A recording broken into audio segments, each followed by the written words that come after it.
Hidup aja. Karena memang kita berada di antara mereka. Aku 4 kali kalah. Iya. Harus 2 kali. Tes. Suara saya jelas.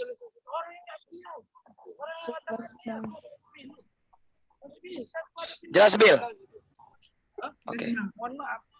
Kalau nggak jelas kasih tahu ya. Soalnya aku nggak jelas juga. Bisa model gitu, perasaan skor nggak model biasa tuh malu impor orang kampung. Udah live YouTube ya, Damar ya? Udah live. Udah live. Oke. Elena gimana Elena? Nunggu kabar Elena. Anggotanya gimana? Udah? Kalau udah kita bisa mulai. Elena? Udah live.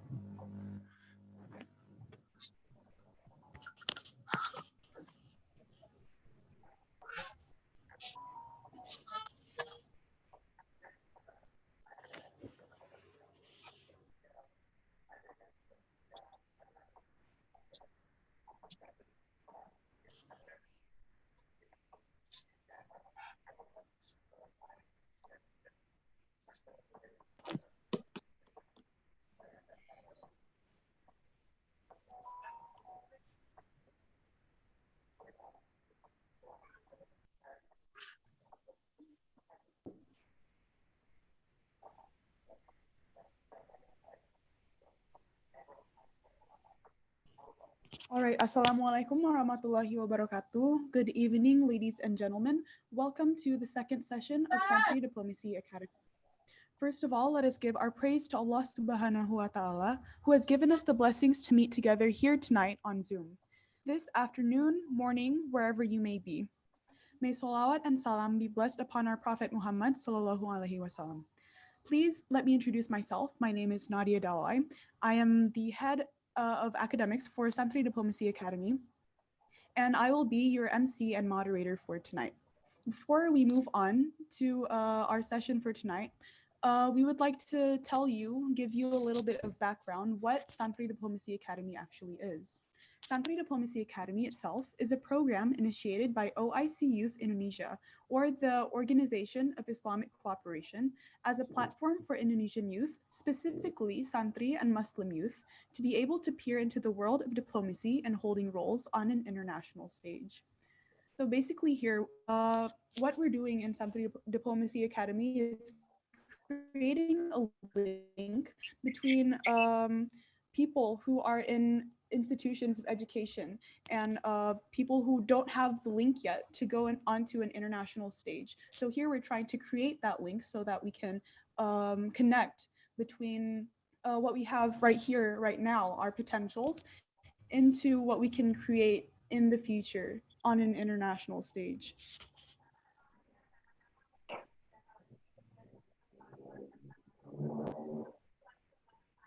Before we start, we would like to thank you for your participation, and we'd like to welcome you once more to Santri Diplomacy Academy with tonight's topic of potential and role of Santri in RI diplomacy.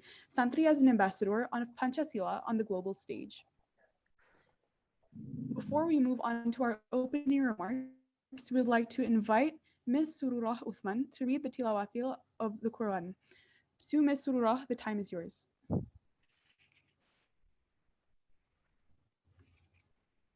Assalamualaikum warahmatullahi wabarakatuh.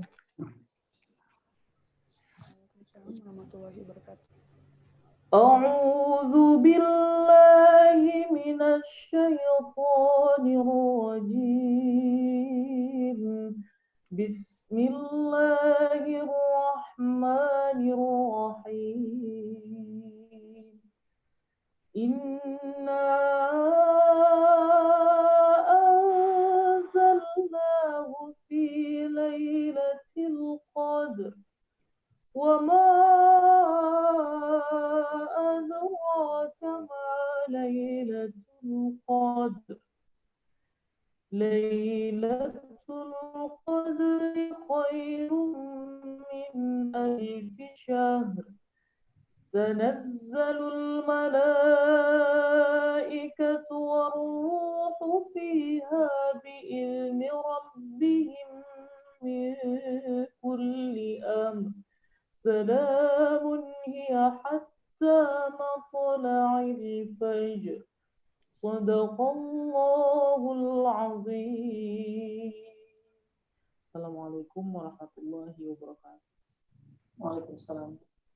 Waalaikumsalam warahmatullahi wabarakatuh. Thank you to Ms. Surur Uthman, who has given us a beautiful recitation of the Al-Quran.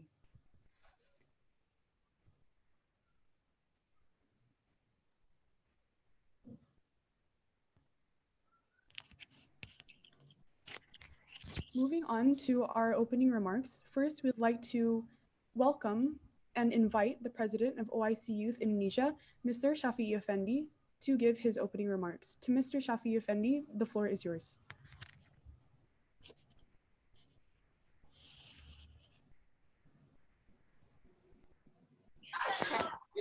Bismillahirrahmanirrahim. Assalamualaikum warahmatullahi wabarakatuh.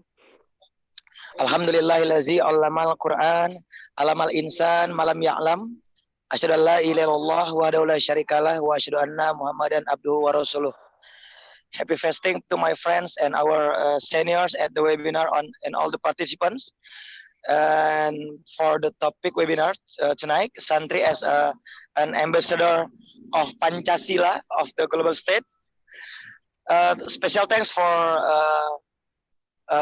my senior, Mr. Tantan Taufik Lubis, Chairman of ICYF, Indonesian Youth Council, and VP of ICYF, and my brothers, Mr. Taha Ahyan, the President of ICYF from Turkey, and special thanks to my teacher, my great teacher, Mr. Hidayat Nur Wahid, Vice Speaker of Indonesia People Consultative Assembly, we call it MPRRI, and my brother, Mr. Romzi Ahmad, advisory board member of OIC Indonesia, and the most powerful of youth tonight, Ms. Nadia Daulay. Thank you. My name is Shafi'i Effendi. I'm the president of OIC Indonesia. For information, OIC Indonesia is the one of the big Islamic youth organization in Indonesia. We are connected to 57 Muslim country in the world. So since the beginning of the Ramadan, this is the 6th webinar series of OIC Indonesia. For us, COVID-19. Shafi'i, I'm sorry. Yes. Can you hear? Sorry. Assalamualaikum. Salam. Hello. Assalamualaikum. Salam. Can you hear me? I'm Taha Ayhan from ICOF. Okay. Thank you, Brother Taha. Welcome to the webinar. Okay, I go to the next speech. Since the beginning of Ramadan, this is the 6th webinar series of OIC Indonesia, and okay, COVID-19 will not reduce for our fighting spirit, to build our Islamic civilization, especially to Santri. Yeah, for us, the meaning of crisis is actually action for humanity, action for social life, action for health, action as for entrepreneurship, action for Islamic education, and all of the master plan of OIC Indonesia. Finally, Santri is an Indonesian hero. Without the cry of Allahu Akbar, the world will not be independence for Indonesia. Without Kiai Haji Hashim Ansyari, Kiai Haji Ahmad Dahlan, Pangeran Diponegoro, we are sure to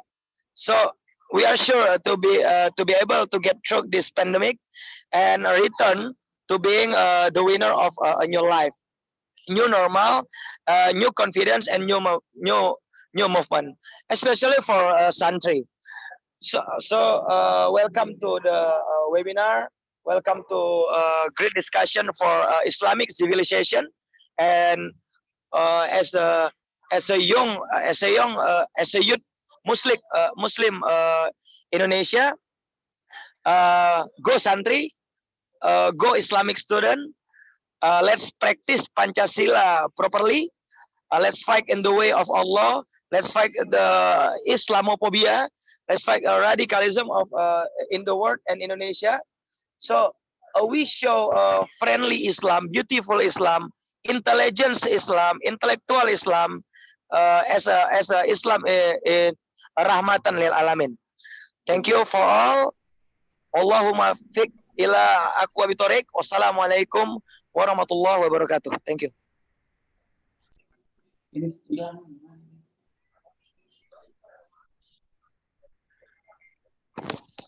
Thank you. Next, the moderator, Nadia. Halo?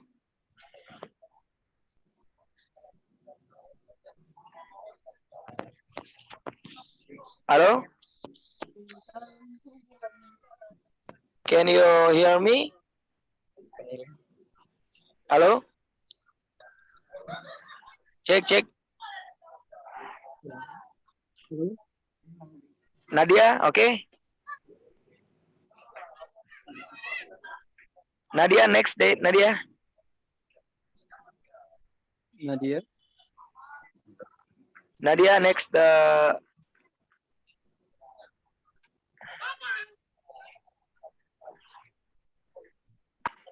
Okay, thank you. Okay, thank you, Okay. Our President of OIC Youth Indonesia for giving the best speech. I think Nadia still connecting to this this webinar. So maybe she has trouble or something. All right. So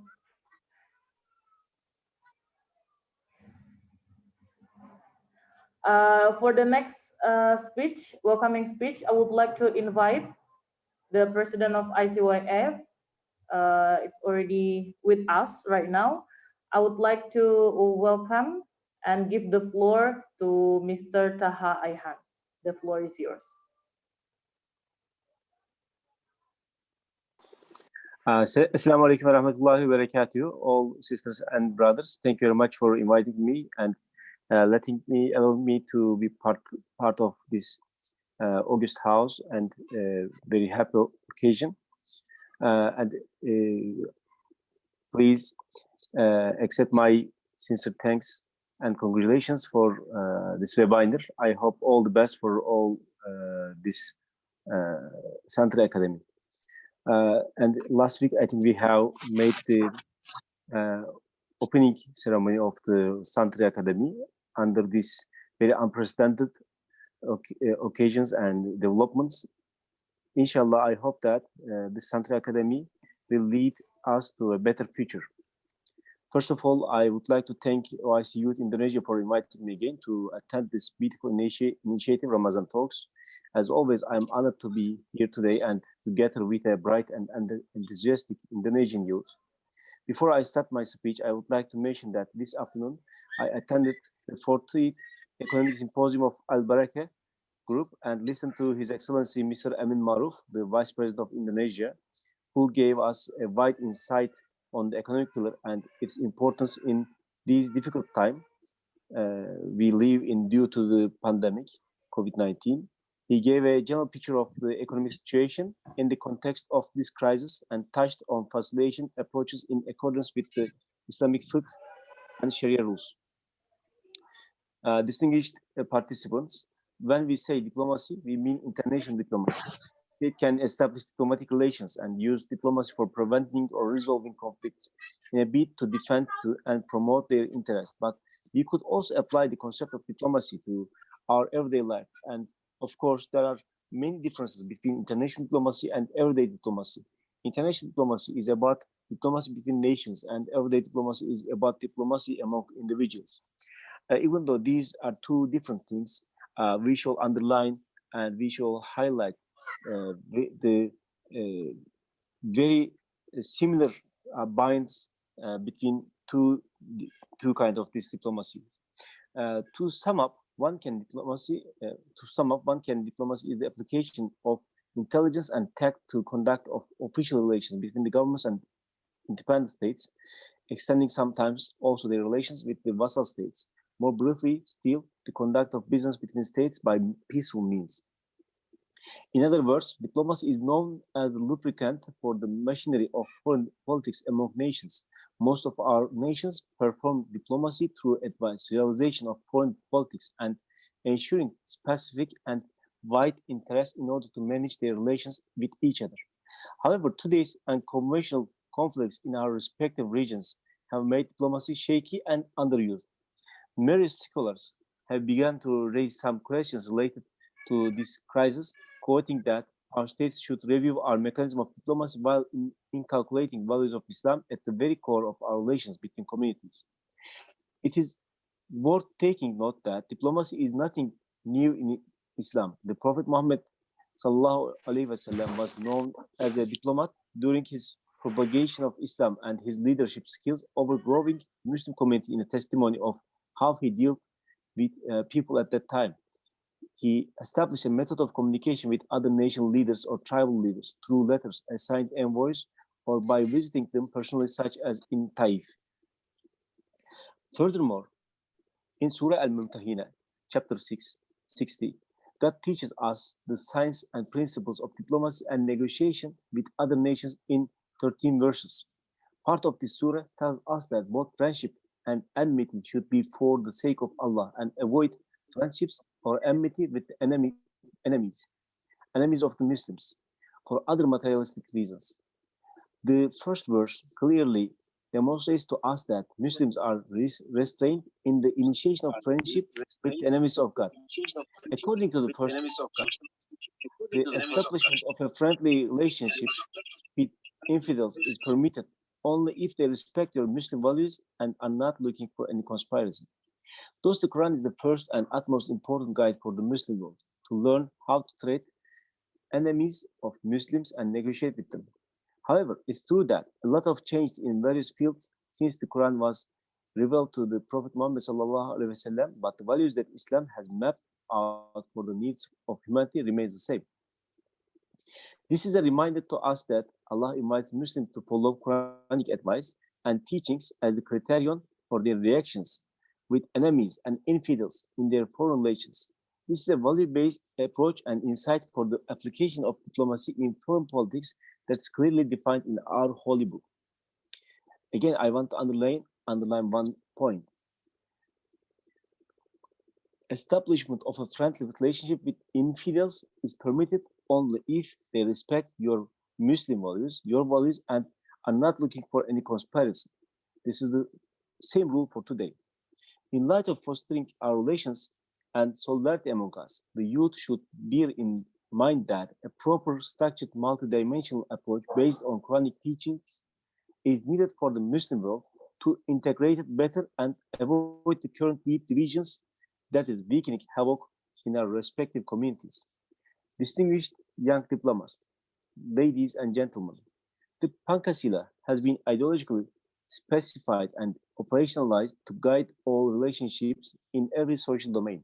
Rather than the universal values embodied in the original formulations, Pancasila today is interpreted as embodying traditional idealized values of social harmony. I firmly believe that Indonesian youth have the potential to contribute to the Islamic world and an increasingly prosperous future for Indonesia as great diplomats. Youth diplomacy can set up networks for promoting collaborative dialogue and action to achieve national and global strategies. In this way, young people can play an active role in peace building, finding solutions for common problems in the world. But how youth diplomacy can be possible? Developing youth policies are the key solution when it comes to the active participation of youth in diplomacy. The purpose of youth diplomacy is to create conditions for learning, opportunity, and experience, which enable young people to develop knowledge, skills, and competencies. If governments are looking for active youth participation in diplomacy or peace-building processes, developing its unique youth policy is a strategic action to begin with. This allows young people to be actors of diplomacy, democracy, and integrate into society.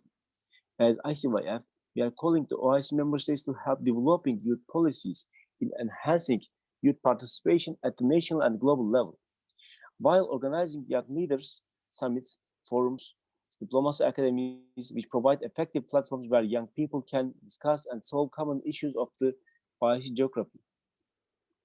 Before I conclude my speech, I would like to remind all of us that the future of our Ummah lies in the hands of our Muslim youth. I once again thank you all for your attention, and I wish all of you happy and blessed Ramadan. Lastly, special thanks to Mr. Tantan Tevfik Luis Bey and OIC Youth Indonesia for their efforts during these hard times to keep the Indonesian youth bonded and to become an example for our Ummah. Thank you very much for your kind attention.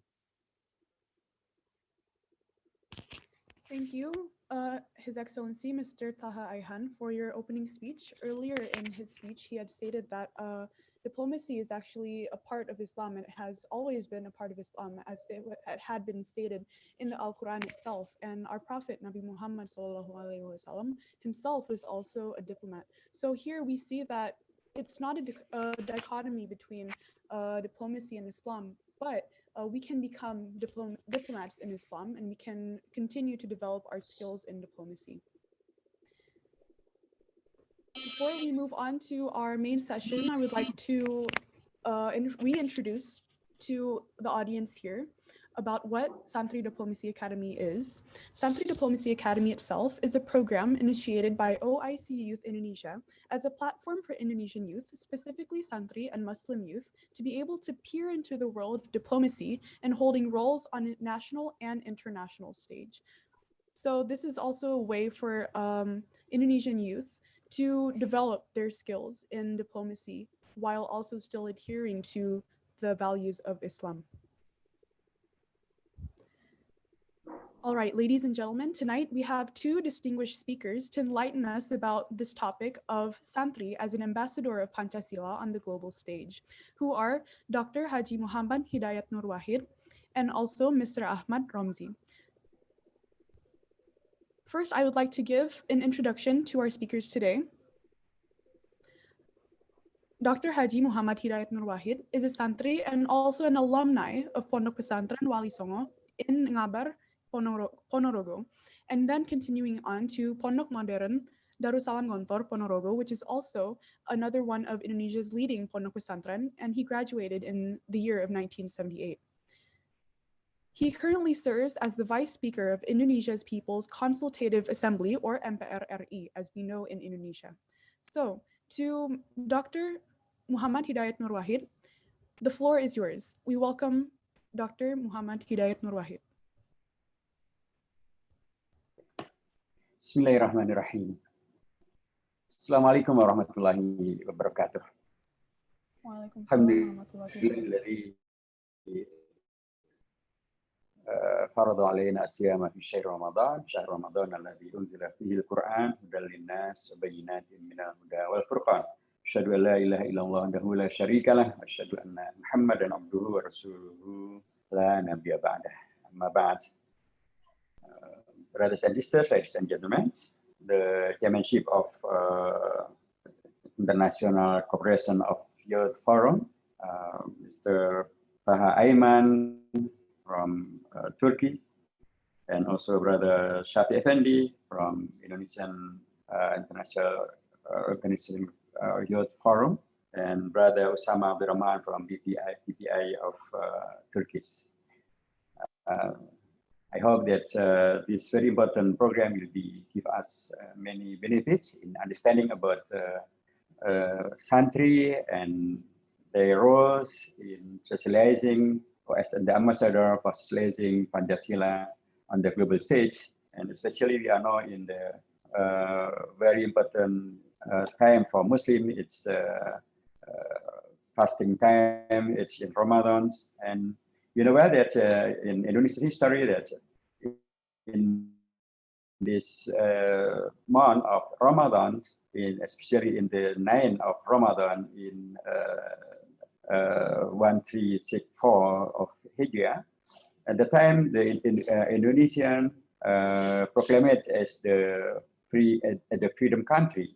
Then Pancasila, when we talk about the Pancasila, we talk about the freedom of Indonesian nation, and it was held in the name of Ramadhan in 1364 Hijriah, and it gives us another meaning that from the beginnings, Santri and Pancasila,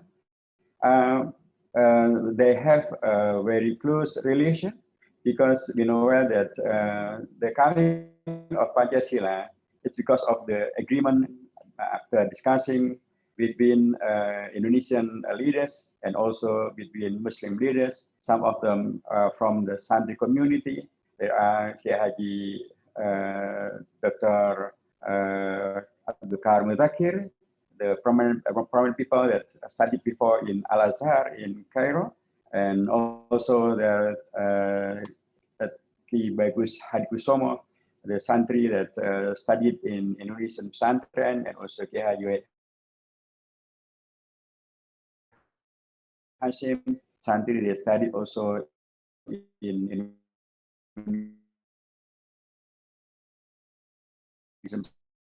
pesantren in Tebuiran. Then at Santri, their role is also to continue the role of the Santri before, the first generation of Santri that's related with Pancasila, and to agree with Pancasila as the ideology of Indonesia. And if you talk about Santri, we remember also what done before by scholar Clifford Geertz, that ever said that Indonesian community are divided or spirited to the three communities. They are what you call by Santri, Priayi, and Abangan. Santri, the community that's related with the practicing of Islamic teaching. Maybe they studied in Islamic school, in pesantren, or maybe they don't study there, but the important one is that they practice Islamic teaching. Priayi is the special community that they are in the government or in the ruling community. Maybe some of them become Santri, or maybe some of them not become the Santri, but because of their role in the government or in the community especially, they called by Priayi. Abangan is the Indonesian people that maybe they are Muslim, maybe they are not Muslim, but the important thing about, according to Clifford Geertz, they don't practice Islamic teaching. Those the three communities of Indonesian people mentioned by Clifford Geertz. Then Santri, actually, by this understanding, are not only the people that studied in Islamic college or in Islamic boarding school as a pesantren, but every Muslim people that practice Indonesian Islamic teaching, they call Santri. Okay, maybe agree with this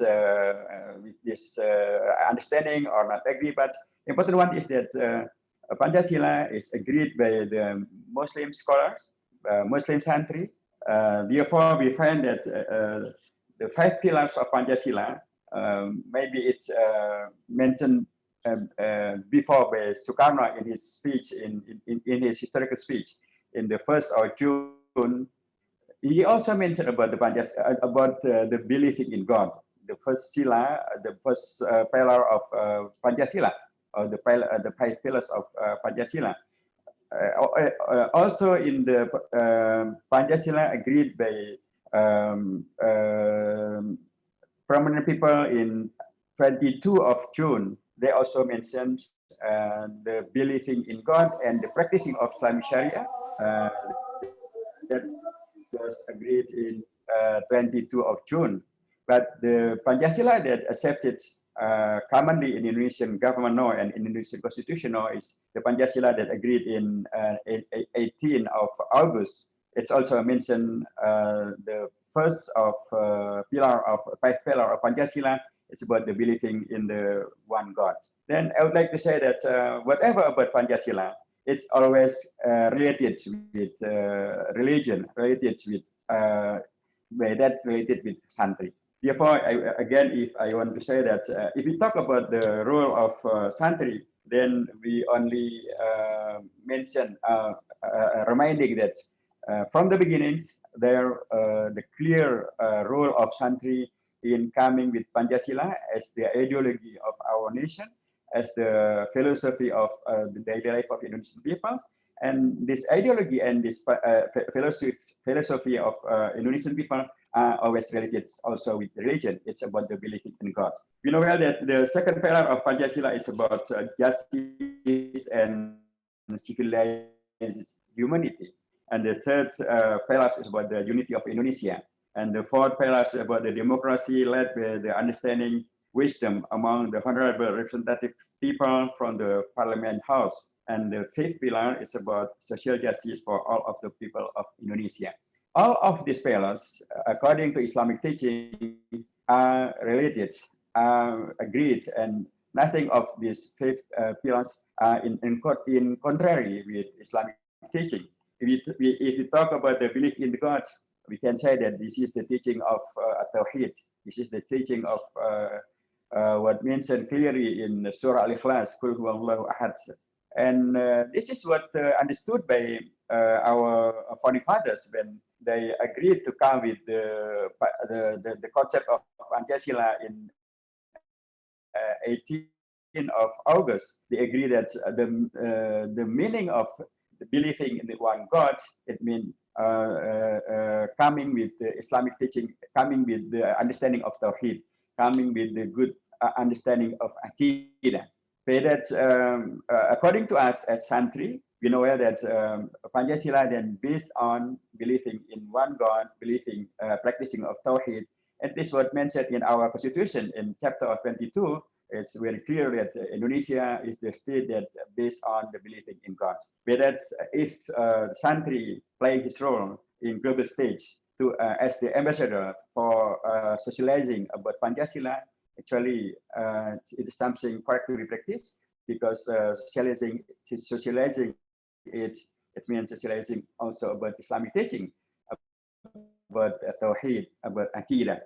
And this give a special understanding about the Indonesian ideology. Then we can say clearly that Indonesian ideology is not communism. It's not atheism. It's not agnosticism. It's about the belief in God. Yes, it is not Islamic state. But this is not atheism state. It is not communism state. It is not secularistic state. It is the state that believes in God.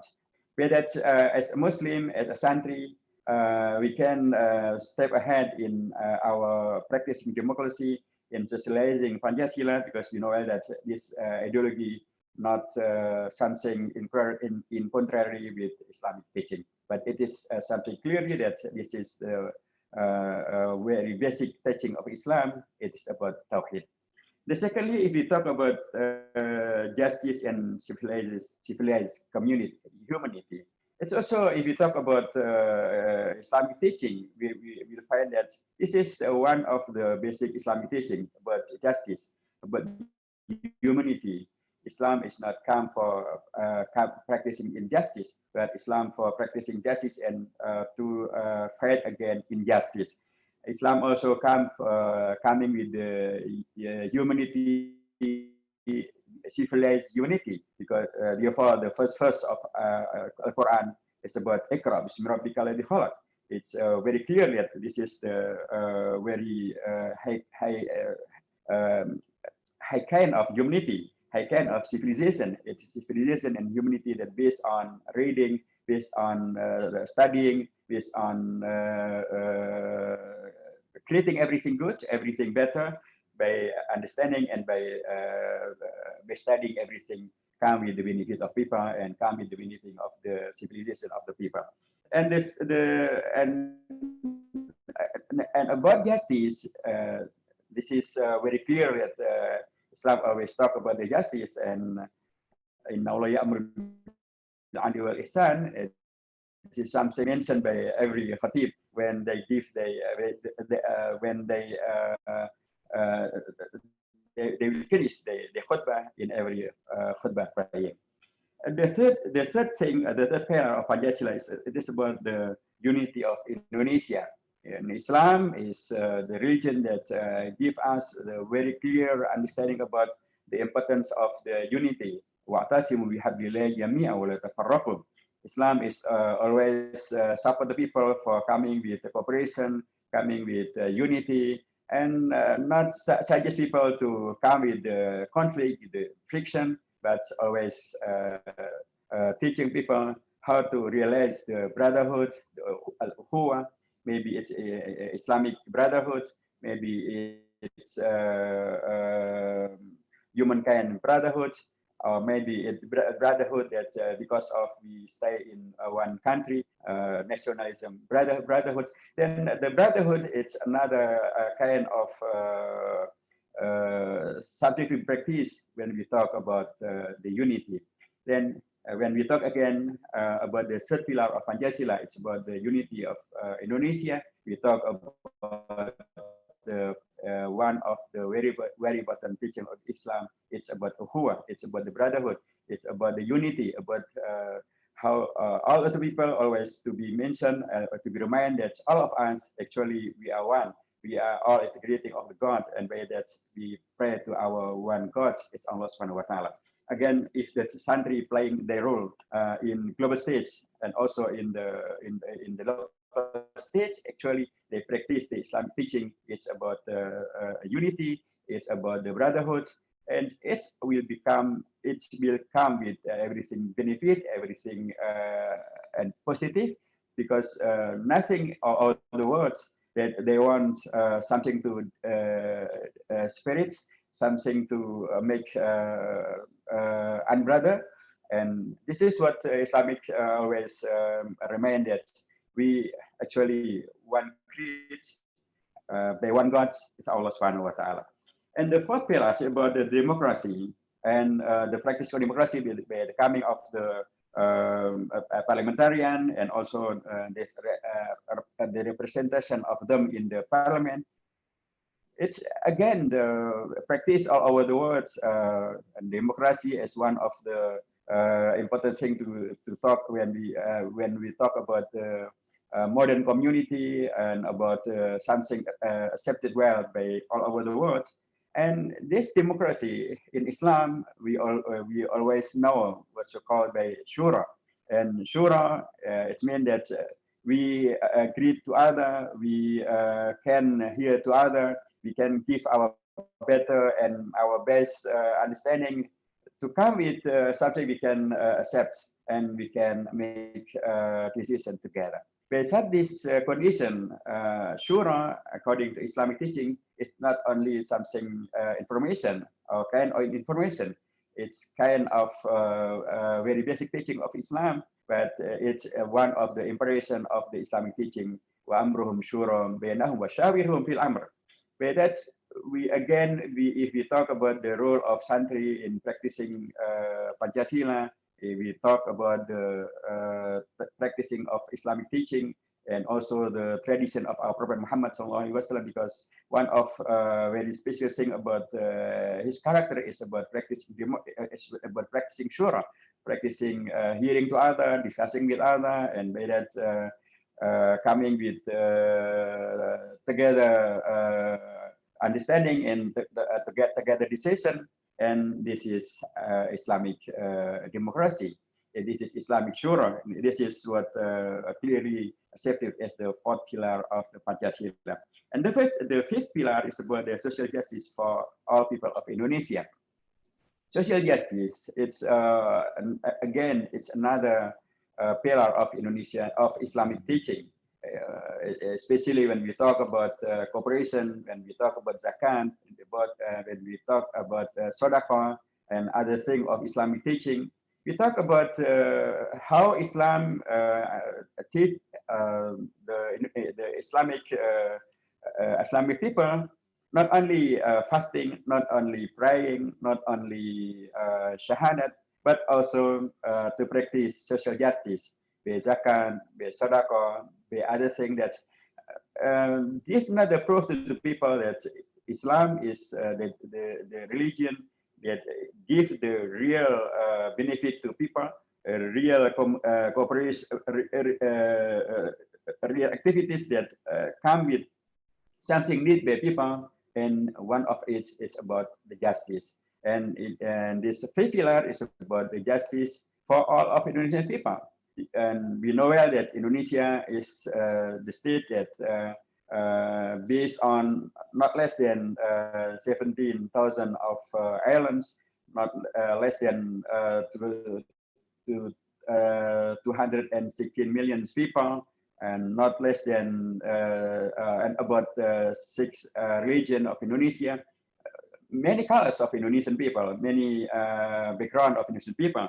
Then coming with the justice and for all of Indonesian people, it means that as it's in Indonesia in Islamic teaching, it's about coming with practicing all of Islamic teaching, because the Islamic teaching, as if we talk about justice, still if we talk about zakat, it's not only talk about Muslim people, it's not only talk of the Muslim group, but it's come for every mankind, every humankind, every home that stay with us in maybe in one state, maybe in one country, maybe in one organization, maybe. And in this fifth pillar is about is talking about the justice for all of Indonesian people, of course, in all of Indonesian states. But that's again, I would like to say that if this is our understanding as Santri to the Indonesian pillars, to the fifth pillars of Indonesia, Pancasila, and all of this related to the Islam, and all of this are practiced by our Prophet Muhammad SAW in other kind, of course, and by that this is another sunnah, this tradition. Therefore, I would like to say again that historically, Pancasila is also agreed and created also by one of very famous Santri of Indonesia, Haji Karim Mudakir and Haji Agus Salim, and both are studied also before in Makkah and also in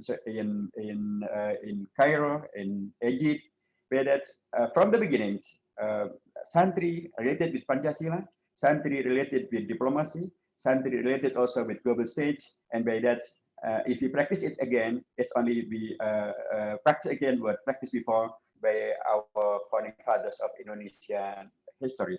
And you know well that the Pesantren, the place that Santri studied Islamic teaching, Indonesia is so many. It's not less than 20,000 of Pesantren in Indonesia.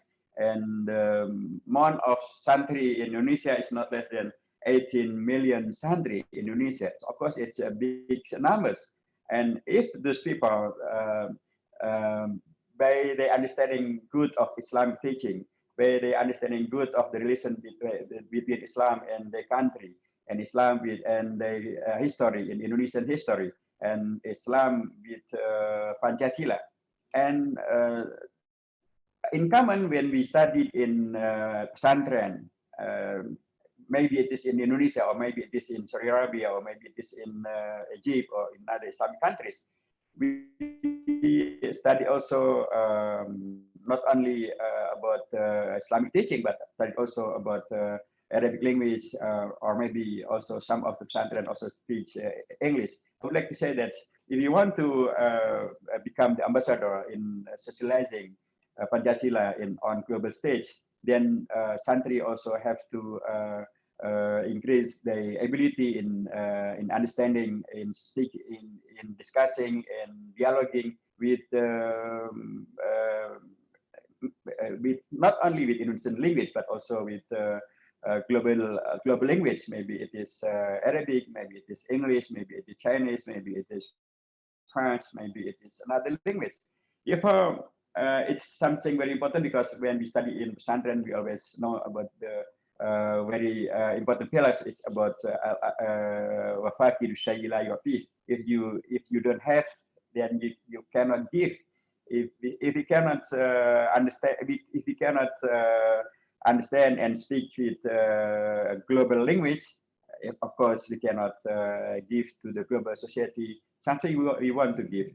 We want to socialize, and if the Santri want to be the ambassador of Pancasila on global stage, where that Santri has also to has the ability in foreign language. Maybe it's Arabic, maybe it's English, maybe it's French, maybe it's Chinese, or another language also. And it is such actually one of the Prophet Sunnah also. You know well that at the time our prophets decided to send one of his young companion, Usama bin Zaid, to study about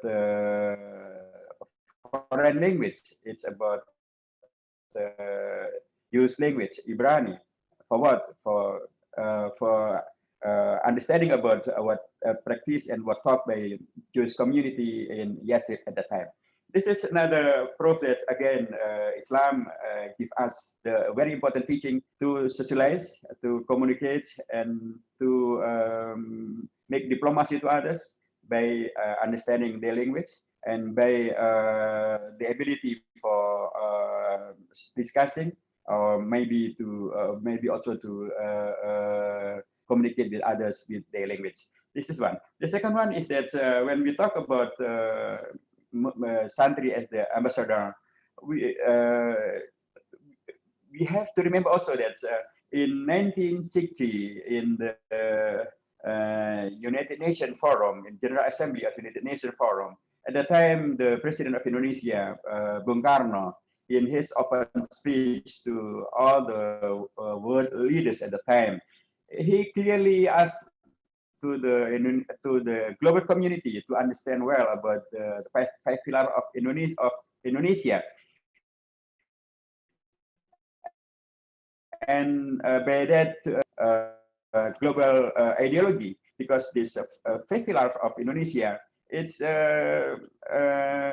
concludes the pillars of accepting the religion teaching, but also the socialism teaching, but also the capitalism teaching, and also the democracy teaching, humanity teaching, civilized teaching, and justice teaching. And this is actually all of international and global basic teaching that in spirit condition. But in Pancasila, all of these are included in Pancasila. Whereas Bung Karno asked to the international community to accept Pancasila as the global ideology. I want to say that this is something important to mention, to be understood that from the beginning, our leaders and also our Santri leaders, they come from global community, and they want global community to accept Pancasila as the pillars for their ideology, for their daily life. Because yes, if we are religion community, we have the first pillar of Pancasila. If we democracy community, we have the fourth pillar of Pancasila. If we social community, we have the fifth pillar of Pancasila. If we want the practice of justice, there's the second pillar of Pancasila. Then this is the very important thing to understood by the Santri. And I would like to say that I have twice condition to socialize Pancasila in global community. First one, when I was the chairman of House of Constituent Assembly in 2008, when I was invited to train the international conference in Tunisia at the time, and I explained the Pancasila and the five pillar of Indonesian in Arabic language.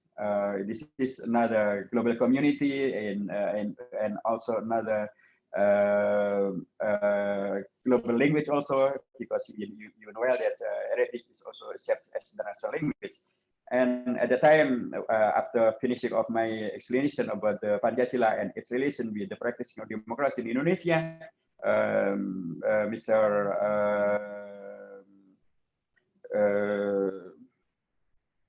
Miss Megawati, the former president of Indonesia, and his spouse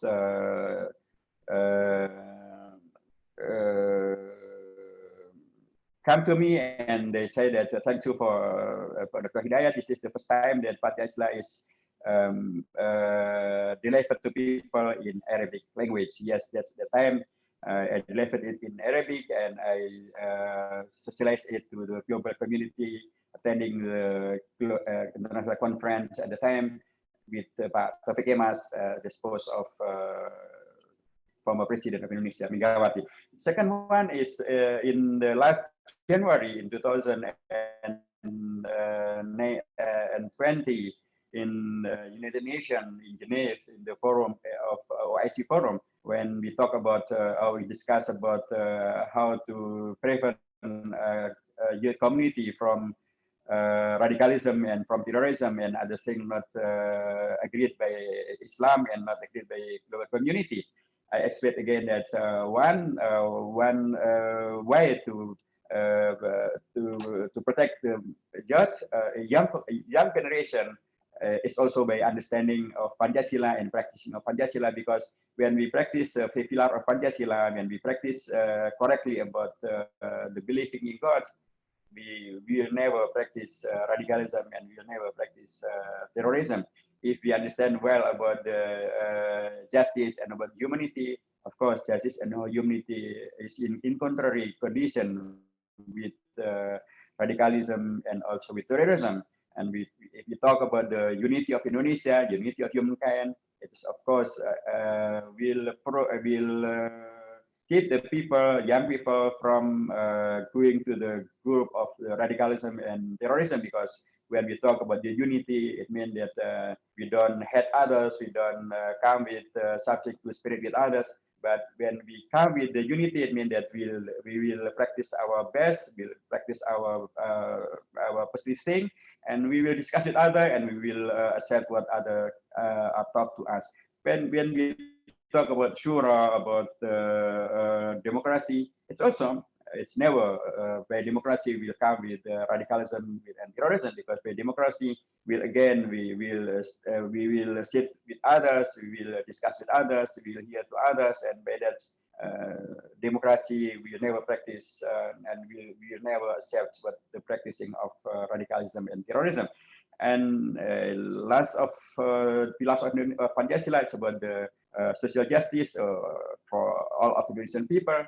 Again, this is another very clearly thing that it will be avoid the people, the young people, from a group of radical and group of terror. Because when we talk about the social justice, it means that we will near to the people, we will understand the people, we will help the people, and we will come with justice to everyone. And it's meant that it's never to practice terrorism and radicalism. This is what I mentioned clearly in the international conference held by OIC in the January of 2020 in Geneva in the United Nations building there.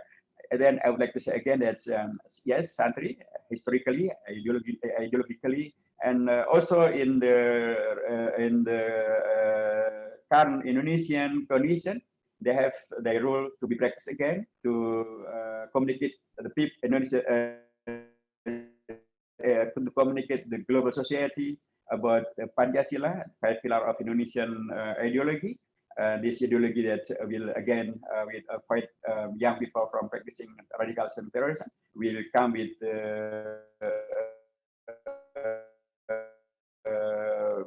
everything global community, and again it's need to communicate it to global community and Santri's community, this big community which not less than 18 million people. If they practice it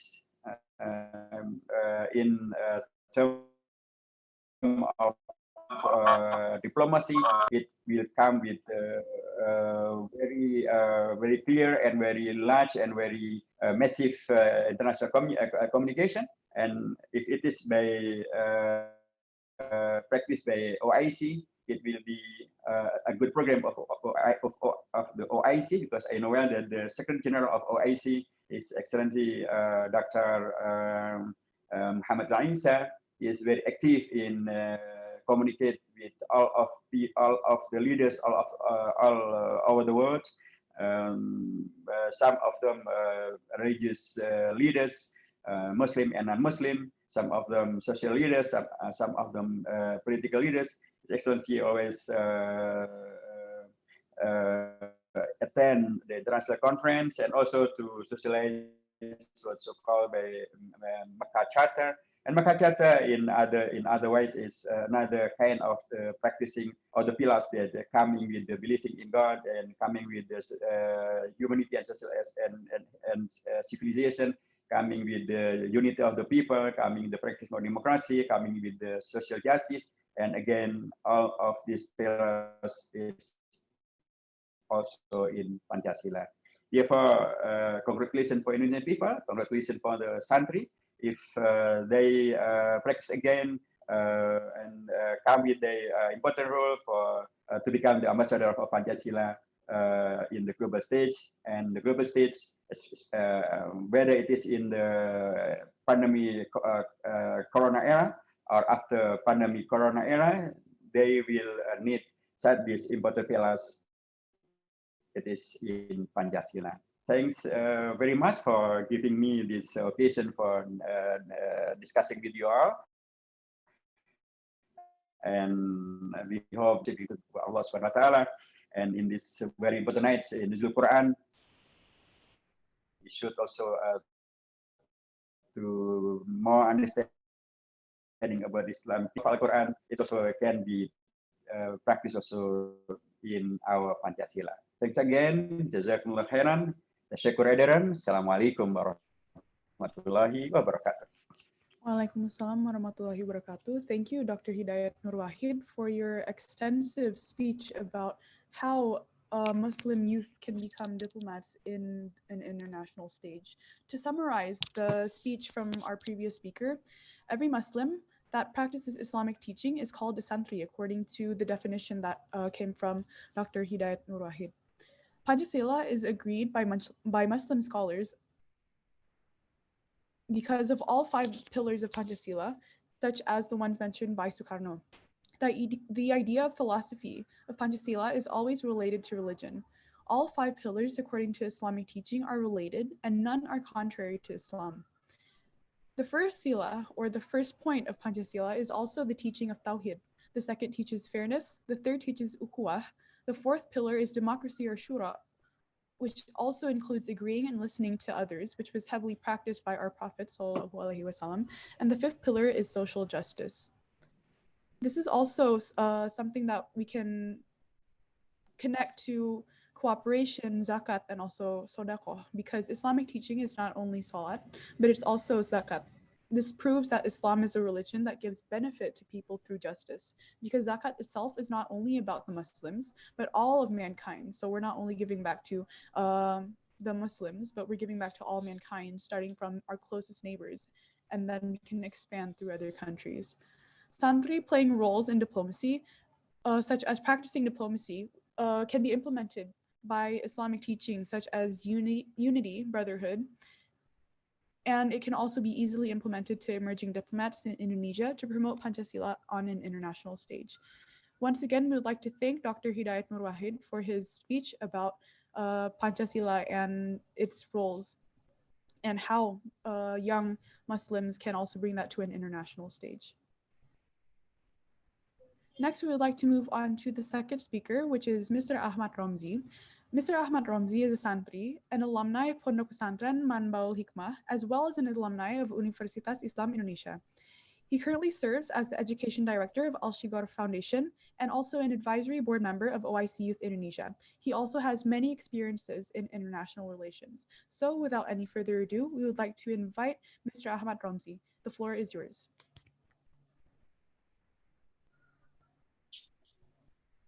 Assalamualaikum warahmatullahi wabarakatuh. Waalaikumsalam warahmatullahi wabarakatuh. For Ms. Nadia Daulay for the opportunity. Honorable Mr. Safi Effendi as the President of OIC Youth Indonesia, and also Mr. Toha Ehan as the president of ICYF, and also for my beloved teacher Al-Mukarram wal Muhtaram, Dr. Muhammad Hidayat Nur Wahid. Allahumma tawil umrih wa nafa'anallahu bi ulumih, amin ya rabbal alamin. Thank you very much for the explanation. It's such a complete and perfect explanation about how Santri could become the ambassador of Pancasila. Shamil wal Kamil. The explanation is so complete and perfect. And I think I have no clue what to talk because Mr. Hidayat Nur Wahid already he told us so many things about how Santri could become the ambassador of Pancasila and how the relation between Pancasila and Islam. So as an educator and also a director of Pondok Pesantren or Ma'had Al-Islami, my pesantren or my boarding school called Ma'hadus Sighar Al-Islami Ad-Dawli, or a place for children to study and learn Islamic teaching as well as global minded or global mindset.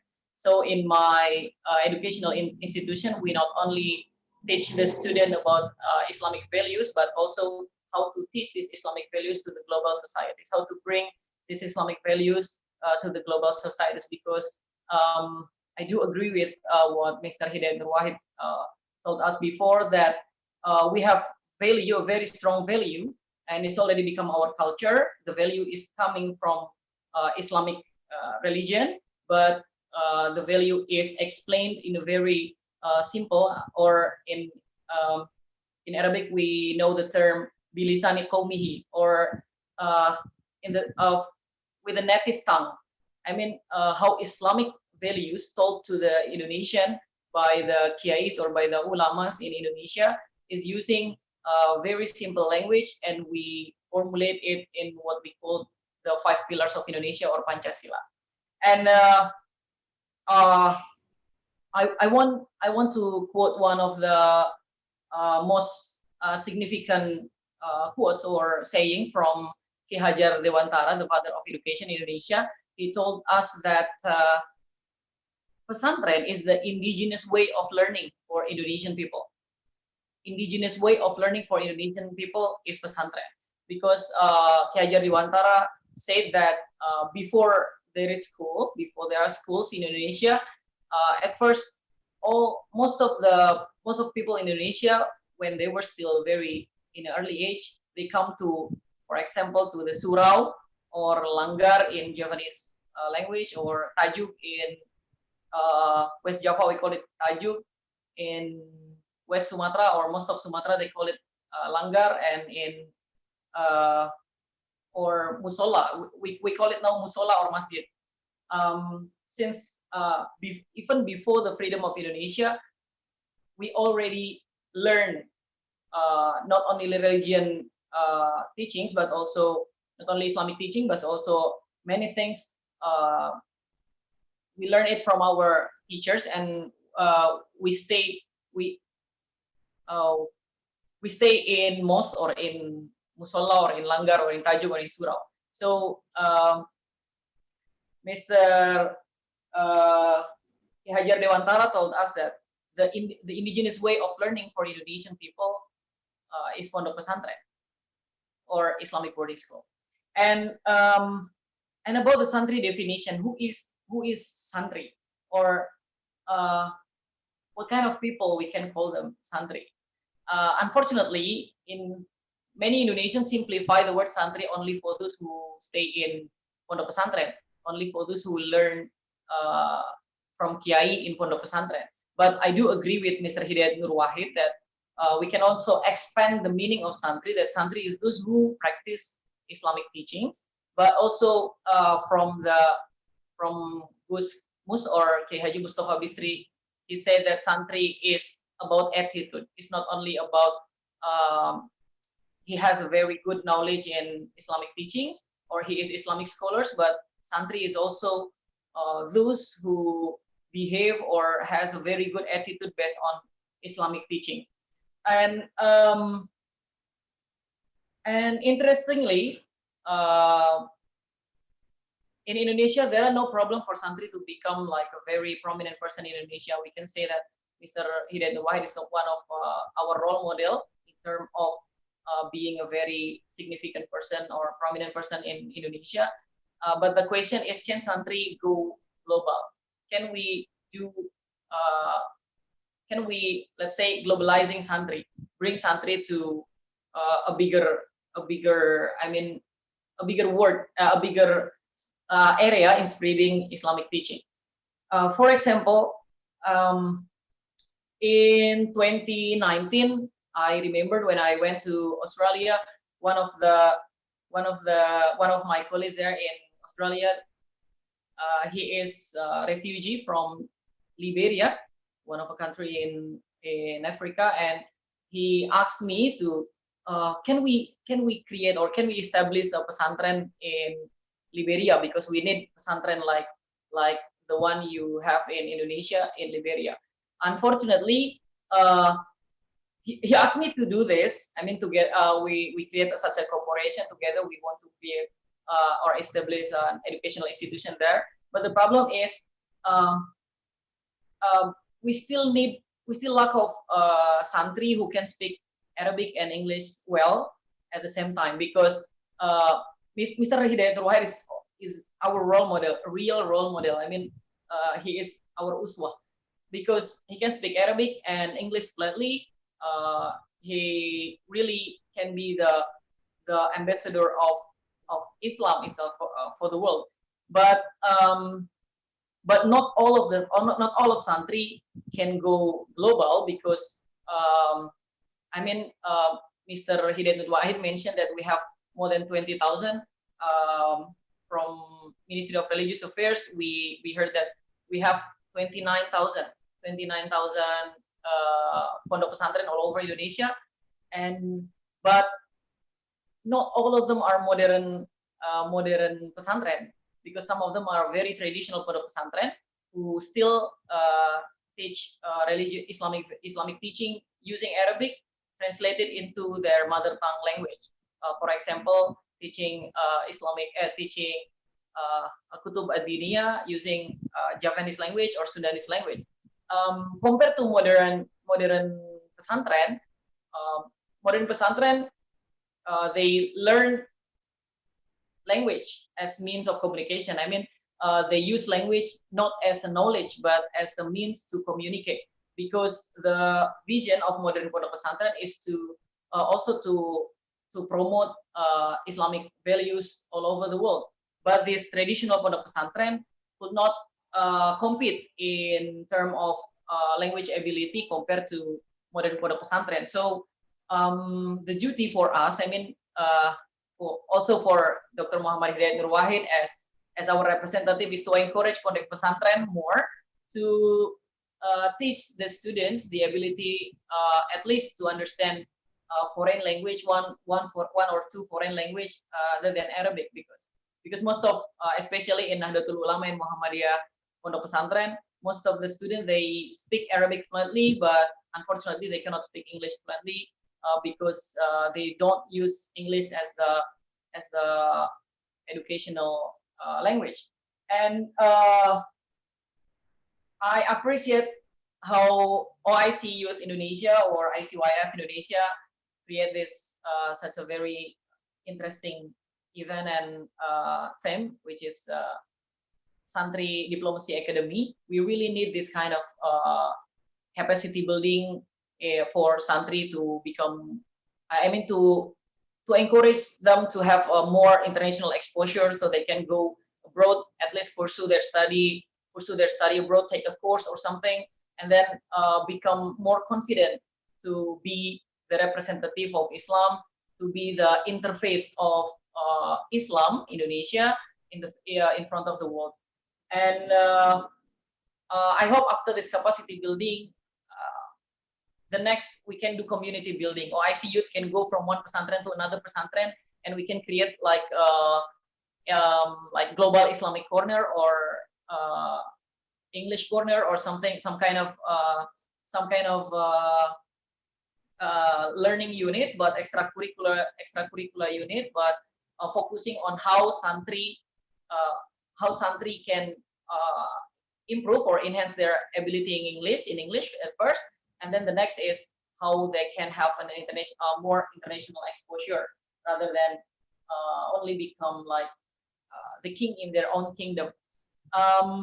Me myself with my friends, we create Santri Mengglobal. Santri Mengglobal is like globalizing Santri. Santri Mengglobal is one of our strategy to try to encourage Santri to go overseas and open their perspective about international education, so they want to pursue their study abroad, and also make sure we go from one pesantren to another pesantren and have a very important talk with ulama or kiais in pondok pesantren and ask them to or encourage them to agree with us that it is essential to not only to think about dakwah inside the in our country only, but also in outside our country. And for your information, that pesantren has three functions. The first is dakwah function, the second is educational function, and the third is community empowerment or community development function. So dakwah, education, and empowerment. These two, I think, is already very good. Pesantren already become a very crucial, very significant part of dakwah in Indonesia, in Islam in Indonesia. And about education, it's well known that those who graduated from pondok pesantren has more integrity, and also they have a strong resilience because they live separated with their family, so they try to survive by themselves in pondok pesantren. But the third function of pondok pesantren, which I think we should encourage more because we didn't maximize it yet, is the empowerment. And the function of pondok pesantren is to do community development or community empowerment. This is something we need to encourage the pesantren to do it more and influence more, not only for the santri inside the pesantren, but also outside the pesantren. And by the end of the year, last year, I hosted one of researcher from Royal Institute, I think Royal Institute from London. They come to Indonesia to learn about pondok pesantren. They thought at first that pondok pesantren is targeted for hoax and misinformation or disinformation. At first, they thought that the pesantren, because when we write in Google like the meaning of santri, in Wikipedia we can find that they say that we are Orthodox Islam. So many researchers come to Indonesia and they have misconception about santri. They thought that santri is too fanatic to the religion, and it is easy for them to target it as targeting hoax or misinformation or disinformation, and they can do extremism or radicalism. But in fact, they found the opposite.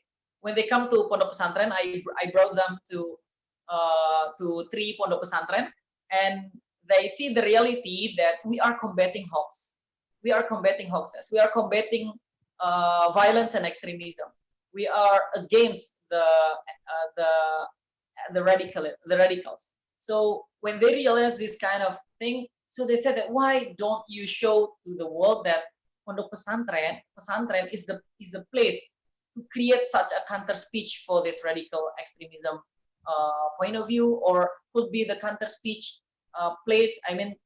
Could create a content creator that can spread the value of Islamic understanding.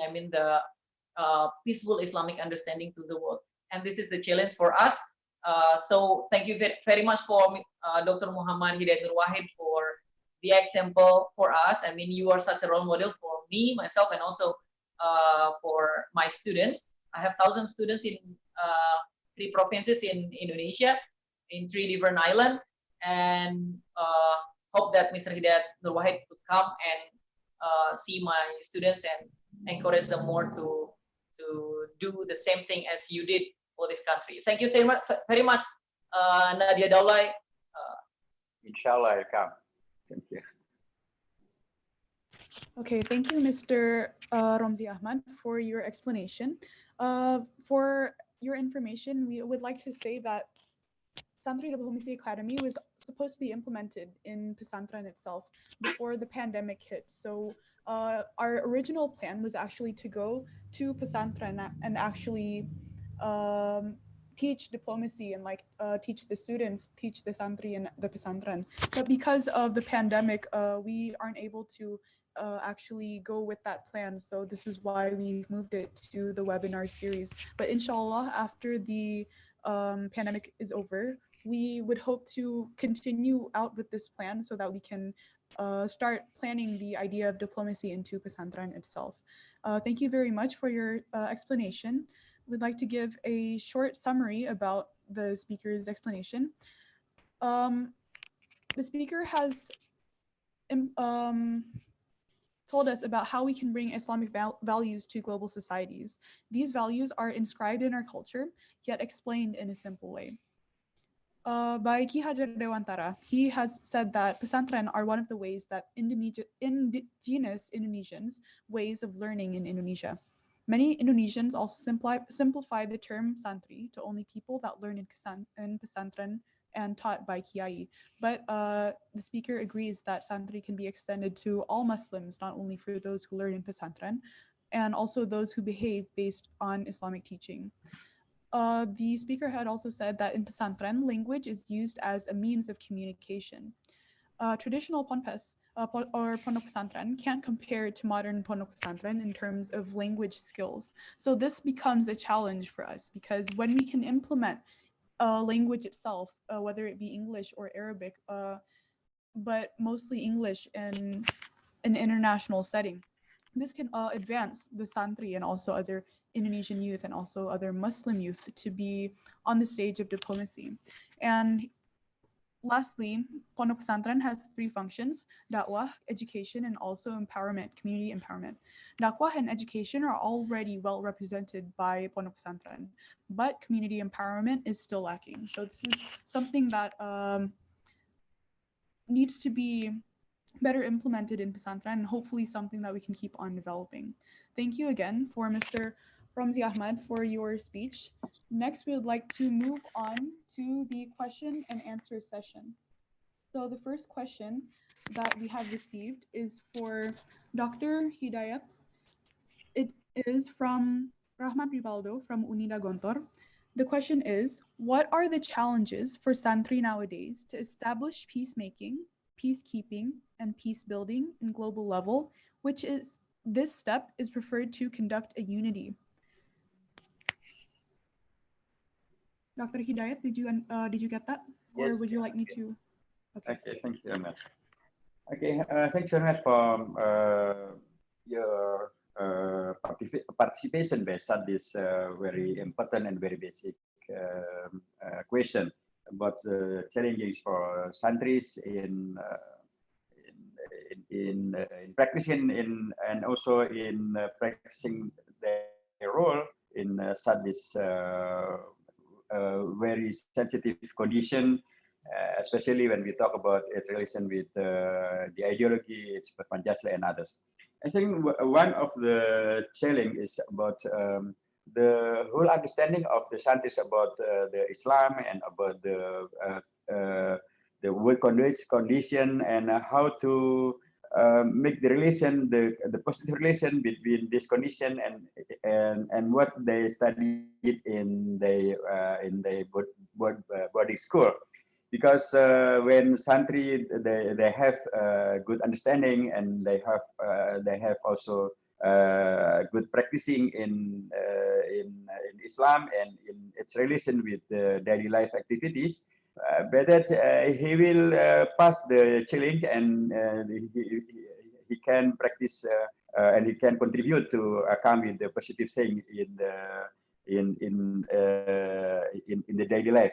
Second one is by then this is the first challenge. how the Santri actually has the comprehensive understanding about Islam itself and about the challenge of the worldview itself. And the third thing is about the understanding of the last condition of the world by maybe because of its economic relation and social relation, political relation, maybe also ideological relation, especially in the era of COVID pandemic and after COVID-19.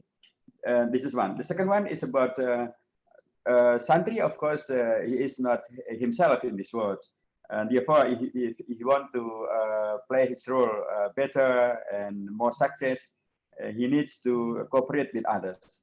Then the second challenge is about how the Santri communities understand that to practice their role positively and successfully, he has to make a good cooperation with others, a good communication with others. And by that, he has to have the skill of good communication and positive communication, with positive understanding with other people. Actually, this is practiced daily in our daily life, in our Santren, because when we Santren, we will stay with another people from several backgrounds. Some of them may be from Java, some maybe from out of Java, some of them may be with all of his condition. Then actually, the Santri has the good experiences in practicing cooperation with others, understanding with others. Then this is the second challenge should be passed by Santri. The third one is that yes, to practice good activities for the world, then Santri has to understand well and to has more understanding about what practice now in the world. By more studying, by more asking, and by more maybe discussing, you know well that our world is not as it is in our pesantren. Our world now is too complicated and too many things, but Islamically, we have to join this this world, and we have to practice what it's always talked by our teachers in our Santren, to become Mungdilkom, to become who remain the peoples. And by that, because this is one of Islamic imperative, then we as Santri have to study more, and we have to have more skill in order to pass this challenge. Then the third one is how the Santri understanding the current issues of international issues, and how to communicate it to the international communities. By Islamic teaching, they understood it in the pesantren. Thanks very much. Thank you for the answer from Dr. Hidayat Nur Wahid. Next, we're moving on to the next question from Sultan Akbar, UIN Bandung. This is also for Dr. Hidayat Nur Wahid. As much as I know, you are known as one of ulama from Indonesia who became the member of highest Majlis World Islamic League. What is your perspective on the most important of Indonesia's role as one of the biggest Muslim countries for Islamic countries cooperation, or OKI? Okay, thank you, Brother Sultan Akbar. Yes, actually, yeah, it's like international community always talk about Indonesia as the biggest Muslim communities, and by that, we hope that Indonesia play more role to international community, Muslim international community, maybe in the issues of Palestine or other issues. And by that, yes, I agree with you that Indonesian Muslim and the leaders of Indonesian Muslim, they should have the good perspective in dealing with this hope of the international community. and also to give the contribution, because we are now in the open world, and Indonesia is one of the important member of OIC and active member of OIC also. Then I hope that Indonesian government and Indonesian leaders, they practice their better role in their membership of OIC, and maybe some of them become the leadership of OIC. And by that, with OIC as the international organization, Muslim international organization, they can play the good role, because you know well that Indonesia is accepted well not only in OIC organization but also in United Nations organization, accepted well in Western communities and Eastern communities, Islamic communities.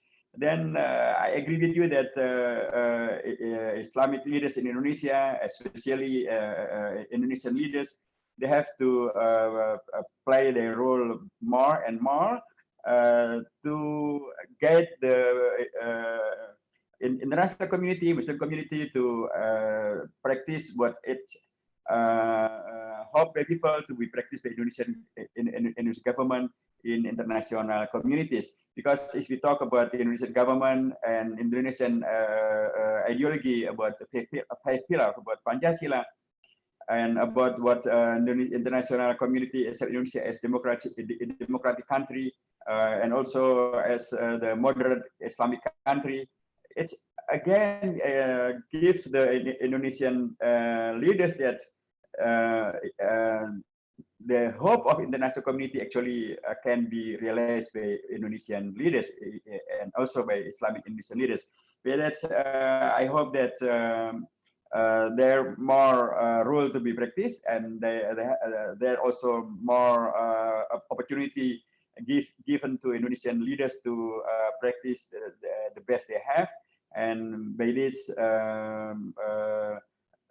something positive accepted to Indonesia, democratically, moderate, and Islamically, it will be it can be shared to international communities, and by that we come with another phase of Islamic communities. It's moderate Islamic communities, it's democracy Islamic communities, and it's also still in Islamic ways. Thank you very much. Okay, thank you, Dr. Hidayat Nur Wahid. Next, for the next question will be for Mr. Ramzi Ahmad. The question is from Muhammad Naimullah from UIN Syarif Hidayatullah, Jakarta. I want to ask about the certain effect of war on terror condition. As we know that this war on terror is usually addressed to Islamic movement branded as terrorism. So my question is, will this statement hinder Santri in their participation within international realm? If yes, then may we hear about the solution? Yeah, I think the question is okay. The question is actually what OIC Youth of Indonesia is working for. I mean, OIC Youth Indonesia is still working to build a better image of Islam, better image of Islamic community in Indonesia and all over the nation, and promote Indonesia as a role model for any Islamic society or any country all over the world, that Indonesia has a very good way in expressing religious in religious expression in relation with nationalism or patriotism. I do agree with the question that war and terrorism changed the face of Islam in all over the world. That's why OIC Youth Indonesia, OIC Youth Indonesia as a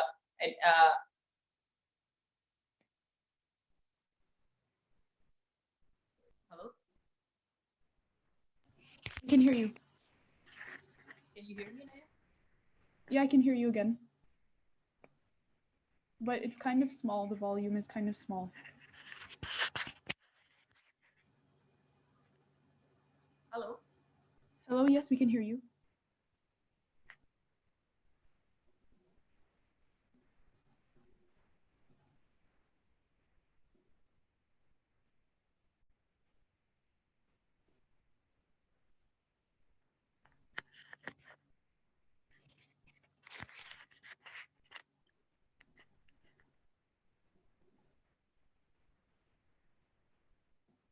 Okay, as it looks like Mr. Ramzi Ahmad is having technical difficulties.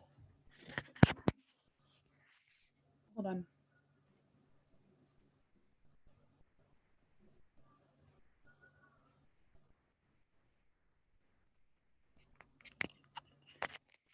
Sorry, can you hear me, Nadia? Yeah, I can hear you now. Okay, okay. Sorry, Nicholas. I do agree with the questioner that with the question that war and terrorism changed the face of Islam in front of the world. That's why we have a lot of work to do, especially OIC with Indonesia as a very good and prominent organization in Indonesia. We can create such a better image of Islam and also bring the value of Islam from Indonesia to all over the world, that we can establish a very good society covered with value of Islam. As the information, I mean, for my friends from other country, that Indonesia is a very collective in terms of religious expression. Our unity, I mean, Indonesian unity is united by this religious expression, because in so many occasions we are gathered in one place and then pray together from one stage to another stage of life. For example, since I was born, when I was born, my father called all of the I mean, the neighbors and also families in one place, and then they pray for the good of my life. And then next, when I married, after married, and there are a lot of religious expression that expressed collectively. This is I mean, the core of how can Indonesia be very united, I mean, a very united country, because we use this value of Islam, we use this religious expression collectively. This is the value that we have to spread all over the world. And I think with OIC members, we can also share our experience, how we express religion in Indonesia, and also we can also learn from any other country, and then this youth from all over the world, from 57 countries all over the world, we create such a formula to promoting better and peaceful face of Islam all over the world. Thank you, Nadia. Okay, thank you for your explanation. I also have one more question for Mr. Ramzi Ahmad before we move on to another question for Dr. Hidayat. This next question is also related to the previous question, which is from Amanda Budi from the YouTube audience. Could you please share with us what is your opinion on the stigmatization of madrasah or pesantren alumni being deemed as extremists? Yeah. Thank you so much. This problem, we faced this problem like 5 or 6 years ago when one of the bombers in Indonesia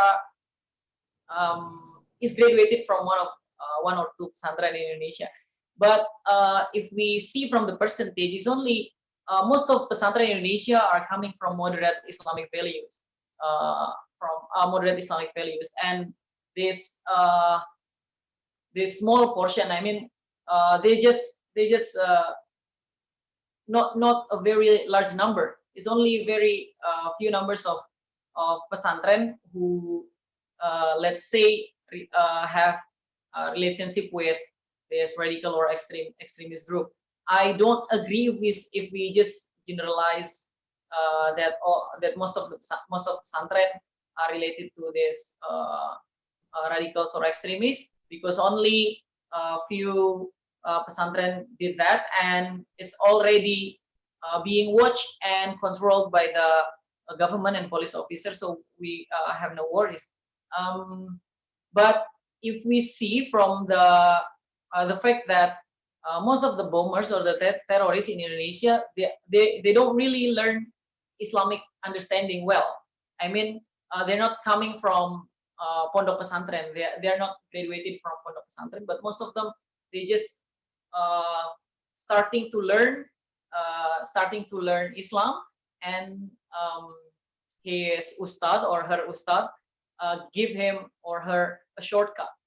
This shortcut because you are too sinful or something. This is a we give you a shortcut to become a hero for your religion and become like a bomber or a terrorist. This is the problem, and yeah, it's a very hard thing to do. I mean, to promote, to again make sure like nobody thinks that pesantren could become like a place to create bombers or terrorists or something, because actually we are against it. We are the one who create such a counter speech or counter narrative for the radicals and extremist thoughts. Thank you.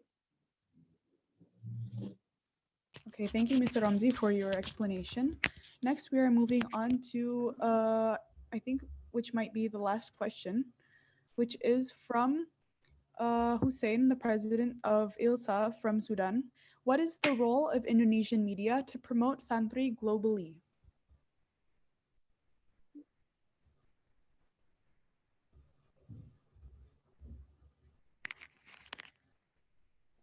Okay, شكرا brother حسين أستاذ حسين جزاكم خير وأنتم من السودان. أدري الحديث بالعربية ولا بالإنجليزية؟ Zul Hussein. Okay, yeah, actually, when we talk about the role of Indonesian Muslim in international community, yes, I agree that actually the role has to be practiced more clear and more active and more effective also, because as I talked to you, as I answered before that, actually Indonesia is a state and Muslim communities there is communities that accepted well in international community as moderate Muslim moderate, as Democrat Muslim, and by that the role of Indonesia should be accepted well by international community, whether it's Islamic international community or non-Islamic international community. Then, but yes, we understand that in terms of OIC, the role of Indonesia is not as much as hope and as better as hope by Muslim community. Maybe because of the global geographical condition of Indonesia. It's in the east of Islamic communities, and it is not in the middle or in the core of Islamic communities. Such this condition maybe give another difficulty for Muslim to join another Muslim communities. Other thing is that in common Indonesian people they don't speak Arabic, and you know where that the majority of Muslim communities they speak Arabic, and in everything they deal in Arabic in Arabic community in Arabic language and other things. This is maybe another challenge that faced by Indonesian Muslim and Indonesian leaders to contribute more in main issues in related with Muslim communities in OIC. Other thing is that the majority of Muslim leaders in Indonesia they studied in common, maybe in Indonesia or maybe also in Western countries. Some of them studied in Middle East, and some of them they practice their role maybe by parliamentary union of OIC, and I was one of the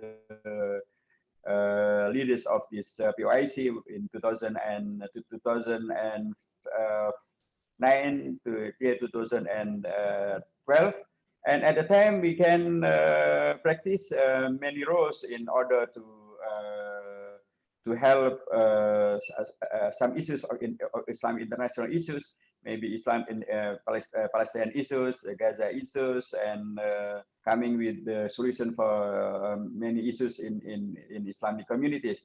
But whatever, I agree that Indonesian communities, their leaders, Islamic leaders, and Islamic and Indonesian leaders, they have to practice more and to communicate more and to contribute more to many issues in OIC's issues and Islamic community issues and international issues, because again the world and international community accept Indonesia as moderate communities, as democrat communities, and this is two values that are very positive, accepted by international communities. Thank you, brother, and jazakallah khairan. Okay, thank you, Dr. Hidayat Nur Wahid. Lastly, I think I would like to go more in depth about your experience as a member of the parliament of OIC, or the OIC parliament, for as long as 2 years. What were some of the issues that Indonesia was interested in while being in OIC parliament? What were some of the more issues that Indonesia wanted to go deeper into? It's okay. One of the very important issue we ever deliver it to the OIC Parliament, OIC Parliamentary Union of OIC. It's about coming with the union of Majlis Shura, Shura Council. Yes, we know that they're parliamentary union of OIC. But in common, this parliamentary union is about House of Legislative Assembly. And House of Legislative Assembly is one of houses in Indonesian parliament, for example. There was called by House of Legislative Assembly, there was called by House of Regional Assembly, and there was called by House of Consultative Assembly. It is MPL. And Majlis Shura is traditional and historical practicing of parliament active practicing and democracy practicing in Islamic historical. By that, I will communicate this this issue to several leaders of POIC. Several leaders of Muslim leaders in Egypt, in Saudi Arabia, in also in Morocco, and the last one is when we visit Saudi Arabia and met His Excellency the President of Shura Council of Saudi Arabia, and we talked to him our suggestion to create the union of Majlis Shura to practice again one of the Islamic traditional practicing of democracy. It's about shura, and not only about the legislation and not only about the parliament, but it is about the shura. And His Excellency Dr. Abdullah Al-Sheikh, he agreed and accept very well and support. It's very positive to realize this issue and this opinion. And when the chairman of an Indonesian House of Constitutional Assembly, Mr. Bambang Susatyo, he communicated also this opinion to His Excellency the President of House of Shura Council in Morocco. His Excellency also support this opinion, and they both of the two leaders they support and asked from the House of Assembly of Indonesia to make more preparation for realizing such this issue. then this issue is still in discussing, and we still prepare it in our House of Assembly. And according to me, if it can be agreed in the next meeting, it will be a good contribution from Indonesia to come with the unity of the Majlis Shura, not only the parliament, but because Majlis Shura is special system of Islamic historical, and maybe it will come also with another contribution for giving another proof that actually Islam and democracy is not in contrary. Islam is compatible with democracy. Democracy can be practiced well in Islamic worldview, and this is what we want. And we hope that it will be succeed in the future. Thank you very much. Okay, thank you, Dr. Hidayat Nur Wahid, for your very explanatory insight about your experience in the OIC Parliament, which is very interesting for us to listen to, about how Indonesia itself as a country in OIC Parliament has actually done these programs, and how we're actually fighting for what we need to do in an international stage, and all coming from Indonesia. And this is something that we hope all other OIC countries can do as well, and can start implementing from now. Okay, ladies and gentlemen, seeing that we are coming to the end of our session, to close our session, we would like to invite our speakers to give a closing statement. I think we should start from Dr. Hidayat. Okay, thanks, brothers and sisters, and thanks of this very important program, and it's very important organization also.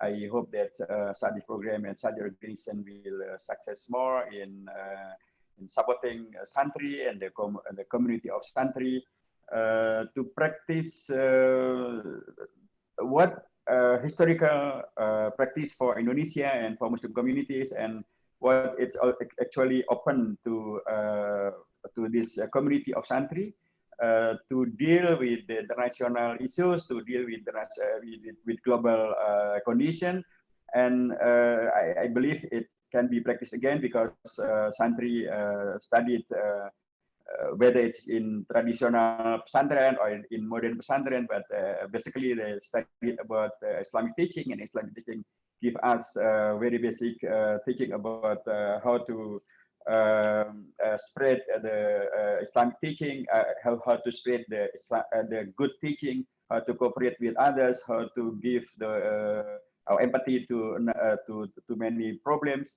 And our founding fathers give us the example that they are Santri.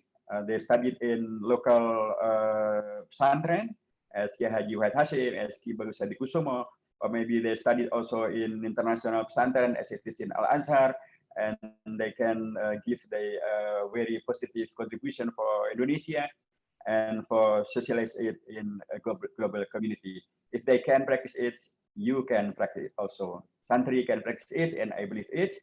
And thanks very much for such this occasion. I hope for the success for you all. Assalamualaikum warahmatullahi wabarakatuh. Waalaikumsalam warahmatullahi wabarakatuh. Thank you, Dr. Hidayat Nur Wahid, for your closing statement. Last but not least, we'd like to move on to Mr. Ramzi Ahmad for your closing statement. The floor is yours. Thank you. I want to highlight one of the characteristics of millennials and post-millennials generation. They tend to rather than religious literacy, they really love to use universal values. I mean, they tend to use universal values rather than religious literacy. This is the problem faced by us. I mean, as an Islamic youth, we think that religious literacy is also very important, not only the universal values. That's why we need more and more ambassador. We need more and more youth who can talk in a universal language, but the values is taken from religious literacy. And these youth are coming from the youth of ICYF, or Islamic Cooperation Youth Forum. We hope that Islamic Cooperation Youth Forum, we can talk in a global language, we can talk bilisani qawmihim, we can talk to any part of the world using their language, but talking about universal issues, talking about universal language, but the values derived from religious literacy. Thank you very much for Mr. Hidayat Nur Wahid and also OIC for the opportunity. I do appreciate and I hope we can get some more cooperation together. Thank you very much. Wassalamualaikum warahmatullahi wabarakatuh. Waalaikumsalam warahmatullahi wabarakatuh. Thank you, Mr. Ramzi Ahmad, for your closing statement.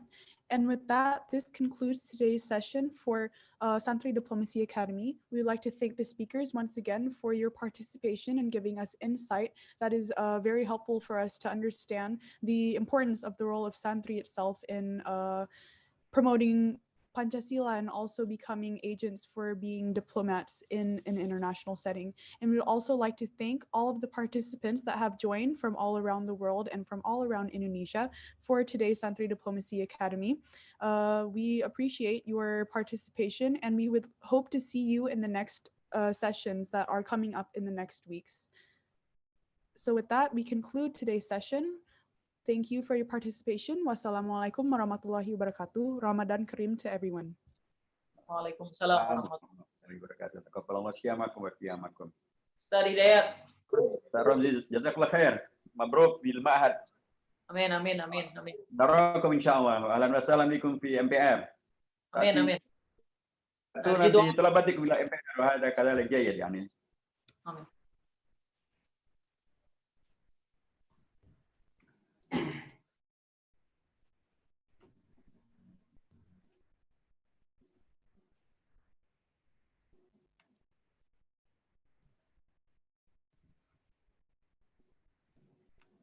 Thank you, Nadia.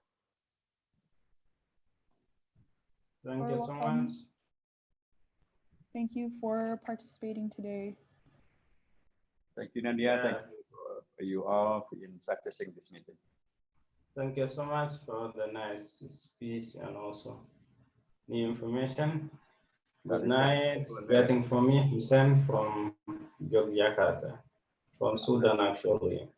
Terus pun dikabaripun Mas Hussein Yogyakarta, ngai Jakarta Diningrat. Yeah, thank you so much. Thank you so much. Syukran, narak malah khair insyaallah.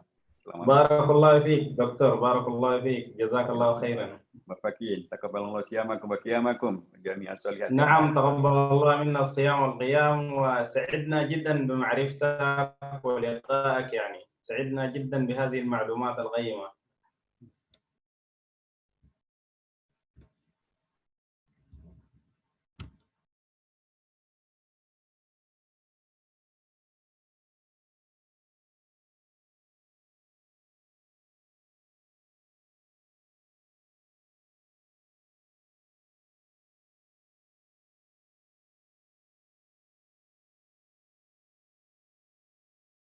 Terima kasih semuanya. Terima kasih Kak Ruru tilawahnya. Iya, mantap Nadia. Tadi kenapa connection? Gak tahu wifi aku tiba-tiba ngadet. Makasih ya. Keren banget Ru tadi. Sumpah ya.